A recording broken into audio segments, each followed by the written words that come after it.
bom estarmos num centro espírita. Talvez nem tenhamos noção ainda da grandiosidade que é o fato de já termos passado por tudo que passamos para podermos hoje estar em um centro espírita, que é uma oportunidade ímpar de renovação, de descobertas e de aprimoramento do espírito. Nós estamos em pleno mês de abril, mês essencialmente espírita, por ser o mês de lançamento do Livro dos Espíritos. E nós não poderíamos deixar passar o mês de abril sem entrarmos um pouquinho, que seja, nesta obra magnífica, ímpar, destas que faz com que se renovem as oportunidades de crescimento espiritual, de conhecimento a respeito da nossa realidade como seres espirituais em evolução. Até então, tínhamos informações, tínhamos vivido algumas experiências que nos indicavam as possibilidades, e muitas das nossas ideias eram oriundas das nossas experiências na espiritualidade, que ficavam conosco em forma de intuição. Mas a partir dos meados do século XIX, 1850, 54, 57, nós conseguimos conquistar, nós, humanidade, a possibilidade de observar a nossa realidade espiritual não como uma experiência, uma possibilidade, mas como um fato demonstrado, verídico, observado e esclarecido na sua essência e na sua profundidade, graças ao estudo aprofundado que Allan Kardec deu àquele movimento que se desenhava a partir da América do Norte, alcançando a Europa, em que os espíritos começaram a se manifestar de uma forma ostensiva, persistente, diria até insistente, inclusive com formas de manifestação inteiramente materiais. Foi uma renovação total no pensamento humano com relação ao próprio ser humano. Esta é só para nos expor e nós nos gratificarmos com o nosso patrono, Francisco Valdomiro Lorentz. E nós vamos trabalhar em cima da conclusão do Livro dos Espíritos. Algumas das suas conclusões, que ele chegara ao final não, porque ele estudou a vida inteira, mas ao final dos estudos que deram a ele a possibilidade de, em 1857, no dia 18 de abril, lançar ao mundo o Livro dos Espíritos. E que interessante nós afirmarmos sempre essa realidade. O nome dele não é Allan Kardec. Tratava-se do professor Hippolyte Léon Denisard Rivail, professor, biólogo, contador, trabalhou também como contador, tradutor de várias línguas, alemão, espanhol, francês, italiano e também alguns em inglês.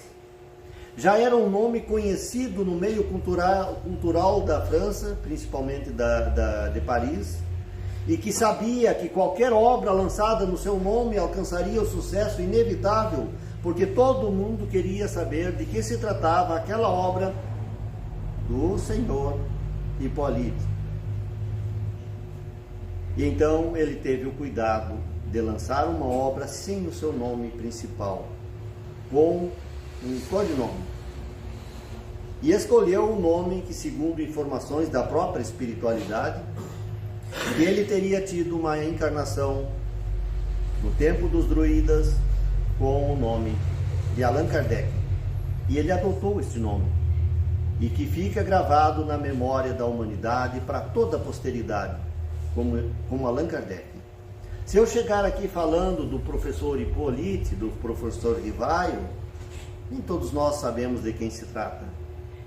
Mas se eu citar Kardec, Allan Kardec, todos nós sabemos, porque esse nome ganhou a notoriedade do mundo. E aquele livro de um nome, de um autor totalmente desconhecido no meio, alcançava resultados incríveis, para a expressão do próprio Allan Kardec, inesperados, além do esperado, pelo próprio conteúdo e talvez pelo título, mas principalmente pelo que ele trazia no seu conteúdo. A espiritualidade, o mundo dos espíritos, o pensamento dos espíritos. Mas, devido à eminente característica transformadora da doutrina espírita, o codificador previu, falou antecipadamente o desenvolvimento, os antagonismos e as consequências do espiritismo.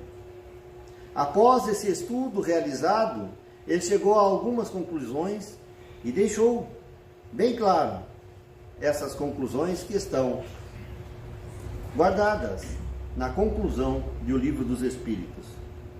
Os fatos que se confirmaram através dos anos que se sucederam, ou seja, as suas previsões todas se confirmaram através dos tempos.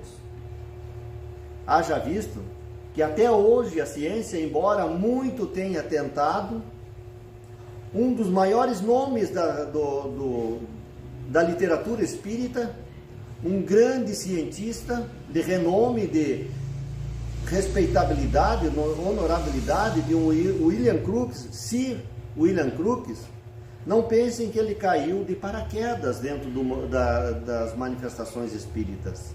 Ele foi chamado pelo seu nome, pelo gabarito que era aquele cientista que todo mundo sabia que ele não se deixaria render por ilusões. Foi chamado para provar se sim ou se não das manifestações espíritas. Dado um tempo, ele chegou para a corte da Sociedade Inglesa de Londrina de Ciência, me perdoe, não lembro a forma correta de expressar o nome dessa sociedade, a Sociedade de Ciências de Londres, e disse: pelo respeito que eu tenho pela verdade, não posso chegar aqui e falseá-la, de forma nenhuma. Portanto, tenho que ser honesto e dizer: sim, existem espíritos e eles se manifestam. Sim. Ou seja, através dos tempos a ciência não conseguiu provar nada em contrário aos princípios espíritas exarados principalmente ou inicialmente em O Livro dos Espíritos por Allan Kardec. E mais, durante a evolução do pensamento humano, outros e muitos outros itens foram aos poucos se confirmando como fatos por outros cientistas, que nós não vamos puxar lista agora, porque a nossa conversa deve se concentrar aqui no item 7 das conclusões de O Livro dos Espíritos. Aliás, entre parênteses, nós que temos o Livro dos Espíritos, e quem não tem, busque, porque vale a pena, emprestado, alugado, comprado, não importa, o importante é termos acesso ao Livro dos Espíritos. Todos nós, mesmo que não venhamos a ser espírita, peguem esse livro e leiam com atenção e carinho, com tempo e com meditação, as conclusões que Allan Kardec chega ao final desse livro e que está exposto ali, portanto, nas suas conclusões. É uma obra grandiosa que poderia muito bem ser apartada, dada a profundidade do pensamento da alma de Allan Kardec ao fazer a conclusão do Livro dos Espíritos. Ele é ousado, chega a propor um desafio. Mas esse é um tema para uma outra conversa. Vamos ficar por aqui e voltar ao item 7 das conclusões do Livro dos Espíritos.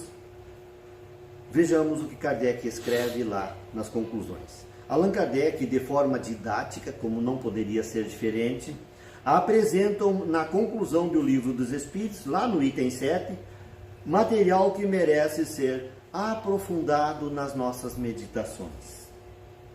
O Espiritismo se apresenta sobre 3 aspectos: das manifestações, de um modo geral, dos princípios de filosofia e também sobre o aspecto da moral que decorre da aplicação destes princípios.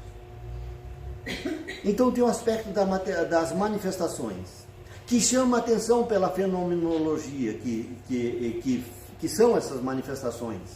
E essas manifestações aconteceram a princípio de forma contundente, material, física.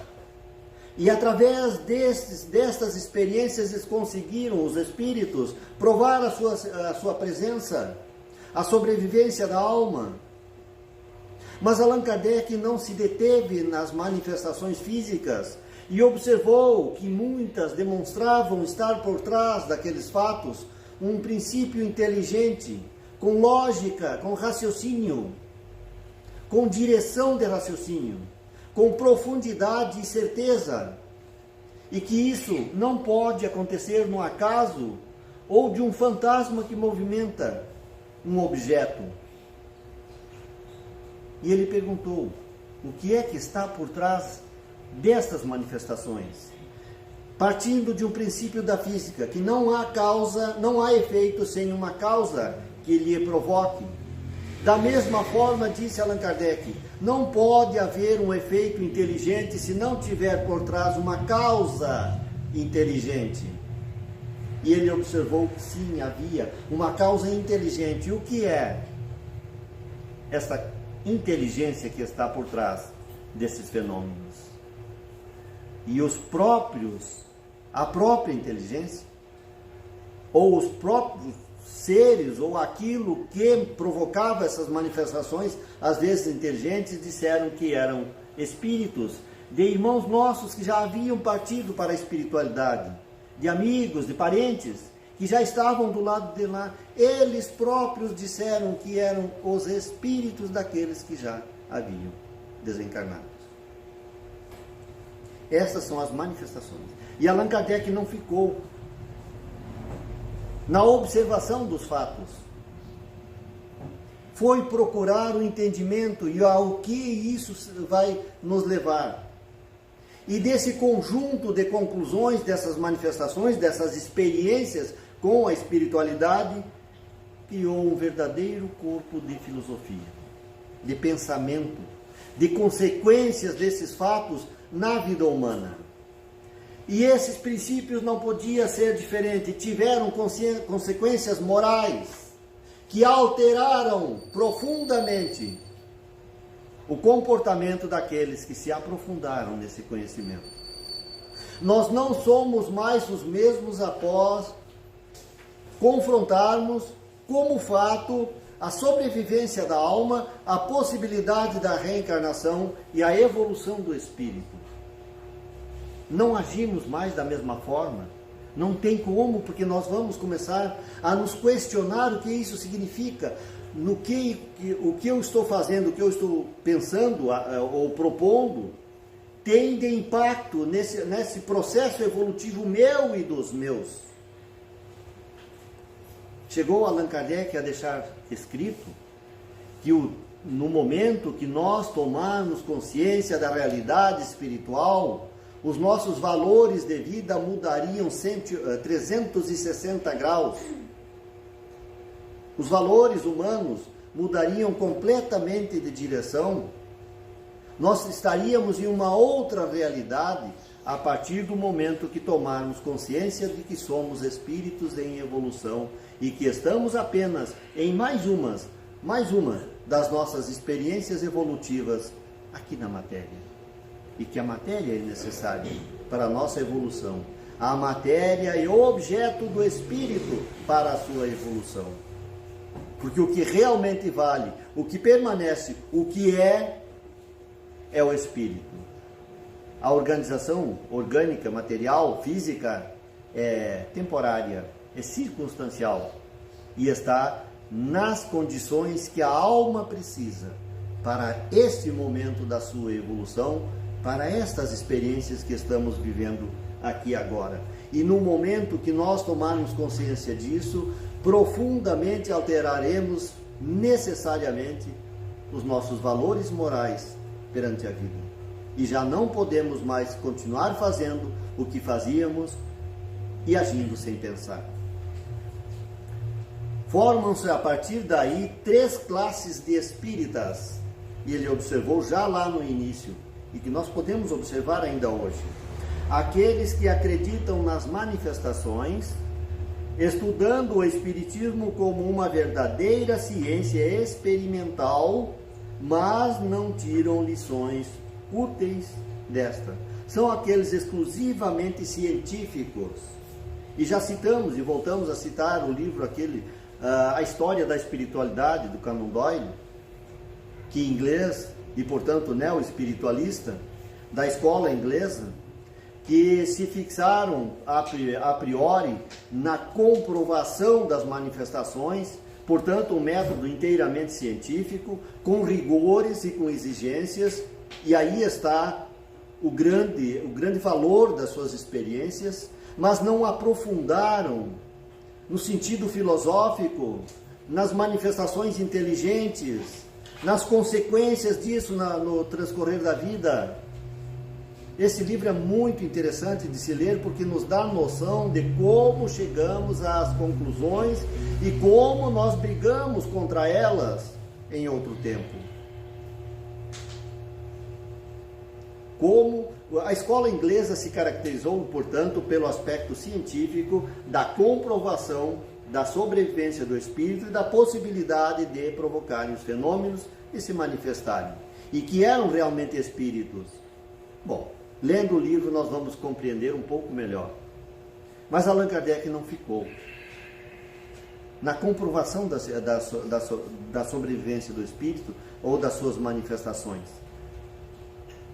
Portanto, ele está classificado aqui na segunda ou na terceira ordem. Na segunda ordem, aqueles que entendem a filosofia espírita e suas consequências morais. Aquele que já não fica apenas na manifestação, na comprovação da sobrevivência do espírito. Observa isso como elemento que vai fazer alguma coisa no seu pensar, na sua ideação com relação à sua própria realidade e dos seus. Na realidade do mundo espiritual. E observa as consequências morais dessa observação, dessa comprovação. No terceiro aspecto, o terceiro tipo de espíritas, aqueles que praticam ou que se esforçam para praticar as leis morais. Vamos colocar Allan Kardec ao menos aqui. Os verdadeiros espíritas, que dos aprendizados científicos e que foram exigentes também lá na observação científica, para não aceitar todos os fatos, todas as teorias, foram buscar também a comprovação científica, mas aprofundaram as conclusões filosóficas, chegando às conclusões morais. Dos aprendizados científicos e das lições filosóficas, vivenciam os seus ensinamentos. Isso que nós outros estamos tentando fazer. Aprender para bem vivenciar esses princípios. Ou seja, as manifestações não podem ser esse espetáculo que encanta os olhos, mas logo se esfria e ninguém mais quer saber. Mas que eles comprovam a nossa própria realidade como seres espirituais e que, em consequência disso, nós mudamos completamente o nosso padrão de pensar, a nossa consideração com relação à vida, e já não vamos mais aceitar as coisas conforme eram nos ditas sem uma comprovação. E os adversários que se apresentaram? Os 3 tipos de adversários que se posicionaram nas seguintes categorias. Primeiro, negação sistemática e total. Combatem o conhecimento sem conhecimento de causa. Simplesmente negam, não querem nem pensar na questão. Negam a priori tudo. São os incrédulos obstinados. Obstinam-se na postura de não aceitar, não observar, não ver, não acreditar. Isso não é comigo. Não se preocupam em saber o que é o Espiritismo, apenas negam, movidos por orgulho ou por presunção. Apenas uma atitude pessoal de negação por orgulho ou por presunção. Presunção é resultado natural do próprio espírito orgulhoso. Mas pela própria postura orgulhosa e presunçosa, de que ninguém tem nada que me ensinar, eu já sei, não aceitam e não olham, não analisam, não querem saber, não conhecem nada de Espiritismo e mesmo assim negam-lhe o direito à sua vez de falar. São os negadores sistemáticos. Um segundo tipo de adversários. Conhecem a verdade dos fatos e os combatem, movidos por interesses pessoais. Quando esses conhecimentos mudam a sua realidade e por interesses pessoais querem estagnar esse conhecimento, evitando que eles cheguem aos ouvidos e eles comprovem que você estava enganado ou enganando. Movidos por interesses pessoais. Para estes, o Espiritismo existe, mas tem medo das suas consequências, que pode se classificar aqui de várias formas, essas consequências, mas principalmente as consequências de provar que esse fulano, que essa criatura está enganada ou enganando. Mas por interesse nega a existência do Espiritismo, movidos por ambição, na grande maioria das vezes, porque isso lhe traria prejuízo de alguma ordem. E o quarto tipo de adversários, fecham os olhos, pois acham a moral espírita uma censura severa aos seus atos e às suas tendências. São aqueles que preferem não ver, por comodismo, ou por vergonha, por saber que isso lhe obrigaria a reavaliar quase todos os seus atos e quase todas as suas ideias. Terá que rever os seus valores de uma forma profunda e ele não quer simplesmente fazer isso. Movidos pelo egoísmo. É tão egoísta que ele prefere não ver o que está modificando a vida dos outros, o quanto isso faz bem a outras pessoas. E pelo espírito de egoísmo prefere deixar as coisas como estão. Simplesmente assim. Sempre foi assim, sempre fiz assim. Todo mundo faz assim, porque eu vou mudar agora. Esse é um tipo de adversário também do Espiritismo. E 3 consequências. 3 consequências do Espiritismo na humanidade. Primeiro, o desenvolvimento do senso religioso. A partir do momento que nós observamos de forma concreta, com fatos, a sobrevivência do espírito, a possibilidade de comunicação, a existência de Deus e a sua melhor ideia que pudermos alcançar com relação a Ele, mas a comprovação para a nossa alma da sua existência, muda a nossa postura moral perante a vida, portanto, os nossos princípios religiosos, o nosso senso de religiosidade.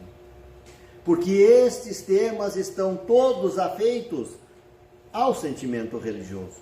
O espírito, a sobrevivência da alma, Deus, as penas e gozos terrenos ou futuros, a sobrevivência da alma ou os mundos habitados, são temas que estão atinentes à moral religiosa, ao nosso espírito religioso, e vem daí nós defendermos com tanto carinho, com tanto desvelo, o aspecto religioso do Espiritismo. O Espiritismo não é religião. Me perdoem dizer assim, com tanta clareza e com tanta firmeza, mas não é. É uma ciência que, com os seus fatos, comprovou princípios filosóficos, e que esses princípios filosóficos têm consequências morais e que vão direto ao nosso senso religioso. E aqui é que está o fato de nós, pelo menos no Brasil, sermos tão religiosos com relação ao Espiritismo. E tanto que, se nos perguntar hoje qual é a nossa religião, nós dizemos, e hoje dizemos com alegria, eu sou espírita. A minha religião é o Espiritismo. Sim, o Espiritismo é religião, ao menos para nós, ao menos para mim. O Espiritismo é religião, porque ele valoriza e esclarece, me dá razões suficientes para o meu espírito religioso, para a religiosidade que eu tenho em mim, que se esclarece e se torna lógico e muito mais do que lógico, visível. E tanto que se alguém me perguntar se eu acredito em Deus, se eu acredito no Espírito, na reencarnação, eu vou dizer que não. Eu acredito naquilo que eu não posso provar, mas eu acho que existe ou que deve ser. Mas a existência de Deus, a sobrevivência do Espírito, a alma, a reencarnação é fato. E nós não acreditamos em fato, nós observamos os fatos. É diferente. Acreditar é naquilo que nós não podemos provar, mas que o senso nos diz que deve ser, o que é um outro espaço dentro da nossa alma. Então, das consequências, a primeira é essa: o desenvolvimento do sentimento religioso, motivado pela fé racional. Já não é mais crer por crer, é racional, é visível, é fato. Segunda consequência, a resignação nas vicissitudes da vida, proporciona ver as coisas por outro aspecto, por outro ângulo, da reencarnação e da lei de causa e efeito. Ou seja, nós vamos nos resignar diante das vicissitudes por fato, por observação, porque nós sabemos das consequências agora, sabemos avaliar as consequências de tudo que nós fazemos ou deixamos de fazer, porque é fato. Então, a observação da reencarnação, da lei de causa e de efeito, me dá o espírito de aceitação, de resignação. Resignação consciente, de fato. E não por obediência a algo ou a alguém, mas à própria consciência. Obediência à própria consciência. E uma terceira consequência: estimula o perdão e a tolerância para com os defeitos dos outros e da caridade com as necessidades alheias. Perdão. Porque nós sabemos que se hoje ele está em faltas, em agressões, em erros de qualquer ordem, em experiências que vão lhe construindo o espírito e que amanhã ele poderá estar ainda em espaços melhores do que os nossos. E que nós passamos por aquelas experiências também, e que se hoje nós reprovamos é porque alguém nos ensinou que aquilo estava errado e nós precisávamos reprovar. E aprendemos a reprovar. Talvez tenhamos dado um passo nesse aspecto. E então eu tenho motivo para o perdão, para a resignação. Já não é mais uma obediência. Em O Livro dos Médiuns, lá no item 292, na questão 22, dentro desse item, encontramos a afirmativa de que o objetivo essencial, exclusivo do Espiritismo é o nosso adiantamento. Por isso os Espíritos nos legaram a sua doutrina, a doutrina dos Espíritos, para nos esclarecer, para que nós dessemos, com o apoio do conhecimento da realidade espiritual, dessemos o nosso passo adiante no nosso aprimoramento espiritual, no nosso conhecimento, na nossa consciência. E é por esse motivo que Deus permite que os Espíritos nos iniciem, a nós, os encarnados, o estudo quanto à vida futura. É para essa razão que os Espíritos vieram nos mostrar abrir uma janela na direção da espiritualidade, para que nós pudéssemos, em olhando daqui para lá, observar o nosso próprio futuro. Como que nós seremos? Para onde que nós vamos? O que nós estamos fazendo aqui na vida? O que significa essa vida aqui para aquela que se propõe lá adiante? A partir do momento que eu tenho consciência da minha realidade espiritual e do mundo espiritual, eu vou reavaliar todas as minhas atitudes aqui e agora, porque eu vou chegar à conclusão natural e inevitável das consequências do que eu estou fazendo, das opções que eu estou fazendo, do que eu admito na minha realidade, na minha moral, nos meus hábitos, as consequências disso nesse futuro. E observar também que existe um futuro e que precisa ser preservado, precisa ser pensado desde agora. Isso é muito importante. Sabermos observar que temos um futuro. Nem tudo acaba, ou não acaba tudo com a nossa morte, com a morte do corpo. Nós temos um futuro. Essa é a primeira e grande notícia que o Espiritismo nos traz como fato. Nós temos um futuro. E ele está aí exposto, oferecendo exemplos para o nosso aproveitamento. O exemplo que a própria manifestação deles nos mostra o seu estado na espiritualidade.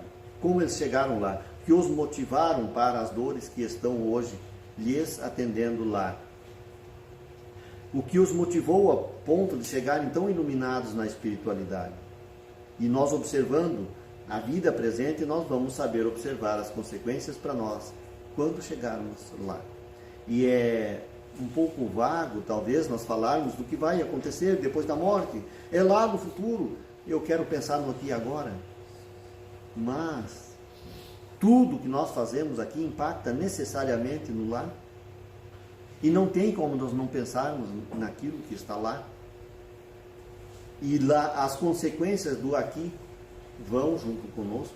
Portanto, o que realmente conta é o que vai estar conosco quando chegarmos lá. O Espiritismo ocasionará a transformação da humanidade pelo melhoramento do indivíduo. Isso aqui é importante para nós não pensar que vamos mudar o destino dos outros. Nós temos que mudar o nosso destino e colaborar, contribuir para que as pessoas se esclareçam, observem, percebam, se iluminem. Mas quem faz a transformação é o próprio.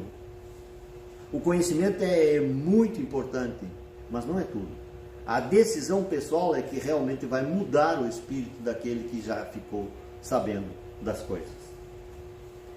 A crença nos espíritos, na reencarnação, na imortalidade da alma, na lei de causa e efeito, só tem importância se nos tornarmos melhores. Só vai valer alguma coisa a partir do momento que ela impactar positivamente no nosso comportamento. Precisamos aprender, baseados nessas leis, na lei da reencarnação, da sobrevivência da alma, da sua imortalidade, na lei de causas e efeitos, observar nessas leis a importância da necessidade que temos urgente de mudança de hábitos, de atitudes, de senso moral. Já não pode mais, não se tem mais o direito à desculpa do eu não sabia. Agora nós já sabemos. E aqui nós nos lembramos de Jesus, o Mestre Maior, que disse: a quem mais foi dado, mais será cobrado. Então nós outros que já estamos recebendo notícias, já temos maior obrigação para o nosso futuro. Porque seremos cobrados, inclusive, por estar sabendo. E então temos que começar a mudar. Esse conhecimento precisa impactar positivamente nos nossos comportamentos, nos nossos valores. Então a crença nos espíritos, na reencarnação, na imortalidade da alma, na lei de causa e efeito, só tem importância se nos tornarmos melhores, mais benevolentes, mais indulgentes para com os nossos semelhantes. Ainda o livro dos médiuns, agora ainda na questão, continuando a mesma, né? De que serve ao avarento De que serve ao avarento ser espírita, se ele vai continuar sendo avarento? Isso tem que mexer com os nossos valores, esses pontos de avaliação. Ao orgulhoso se conserva cheio de si, ao invejoso se permanece dominado pela inveja. E infelizmente nós haveremos de concordar, nós ainda temos porções ao menos, mas temos alguma coisa desses itens todos, de avarento, de invejoso, de orgulhoso. E que adianta para nós ser espíritas se continuarmos alimentando o orgulho, a vaidade, a inveja? Precisamos começar a mudar os nossos valores. É claro que não é assim, muda aqui agora, não. É um senso que vai se construindo, experiência após experiência, mas nós precisamos caminhar na direção do nosso próprio futuro. O esforço do verdadeiro espírita é baseado na superação de suas más tendências, reforçando em si os sentimentos de caridade e de fraternidade. Lembram aquele conceito? O bom espírita é aquele que se transforma, que luta contra as suas tendências, suas más tendências. Então, o verdadeiro esforço de nós, os espíritas, ou daqueles nós outros que estamos começando a conhecer e ter os conhecimentos espíritas, portanto, na superação das nossas más tendências, reforçando em nosso sentimento a caridade e a fraternidade. O amor ao próximo, realmente, a fraternidade universal tão necessária. A bandeira que o espírita deve levantar bem alto é a do espiritismo cristão humanitário. Não está classificando aqui como um outro tipo de espiritismo, mas uma característica que precisa estar presente nos nossos estudos, nas nossas meditações, nas nossas conclusões. Esse aspecto cristão e humanitário do espiritismo, sob o qual devemos nos abrigar, concorrendo para a grande obra de uma nova era para a humanidade. Precisamos aprender a contribuir para a criação dessa nova era para a humanidade. E para isso nós temos grupos de estudo. E oferecemos a todos esse convite aos nossos grupos de estudo. Esse se refere ao nosso grupo de estudo, que é online, é via WhatsApp, é grupo de WhatsApp na segunda-feira. Mas temos mais outros presenciais aqui na casa, aos quais nós todos, a partir de hoje, estamos convidados, não a se fazer espírita, mas para estudar a vida, a realidade espiritual. Nos unamos em prece.